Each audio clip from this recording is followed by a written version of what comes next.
జగిత్యాల జిల్లా కురుట్ల పట్టణంలో గణేష్ నవదుర్గ మండలి ఆధ్వర్యంలో త్రిశక్తి మాతా దేవాలయంలో వారాహి నవరాత్రి ఉత్సవాలు నిర్వహిస్తున్నారు. ఇందులో భాగంగా వారాహి మాతకు గురువారం రాత్రి అమ్మవారు శాంకంబరి అవతారం ఎత్తారు. కరీంనగర్ జిల్లా దుదనపల్లిలో ప్రైవేట్ స్కూల్ బస్సులను అడ్డుకున్న గ్రామస్తులు గ్రామంలోని ప్రభుత్వ పాఠశాలను కాపాడుకునేందుకు ఆందోళన చేపట్టారు.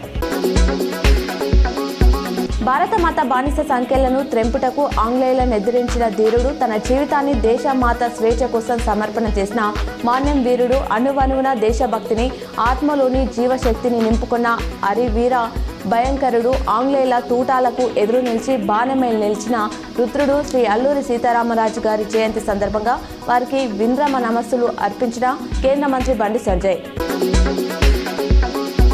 ఆధ్యాత్మిక ప్రసంగాలతో దేశ ప్రజలను మేల్కొల్పిన వైతాళికులు, 5వ ధర్మ ఔన్నత్వాన్ని ప్రపంచ శిఖరంగా నిలిపిన ధార్మిక చైతన్యులు, దేహం నిండా దేశభక్తిని నింపుకునే కర్మాచరణమే ధర్మచరణమని నమ్మి దేశ ప్రజల్లో చైతన్యాన్ని నింపిన కాషాయ కేసరి, తన వాగ్కంటితో ప్రపంచాన్ని పాదక్రాంతం చేసుకున్న చైతన్య జారి స్వామి వివేకానందుని వర్ధంతి సందర్భంగా ఆ మహానీయుడికి నివాళులర్పించిన కేంద్ర మంత్రి బండి సంజయ్. భారత జాతీయ పతాక రూపశిల్పి, ప్రజల స్వతంత్ర కాంక్షను రగిలించిన చైతన్యశీలి శ్రీ పింగళి వెంకయ్య గారి వర్ధంతి సందర్భంగా ఆ మహానీయుడికి వింద్రమ నివాళులర్పించిన కేంద్ర మంత్రి బండి సంజయ్. ఉమ్మడి ఆంధ్రప్రదేశ్ రాష్ట్ర మాజీ ముఖ్యమంత్రి వర్యులు స్వర్గీయ కోనిశెట్టి రోషయ్య గారి జయంతి సందర్భంగా వారికి ఘన నివాళులర్పించిన మంత్రి పొన్నం ప్రభాకర్.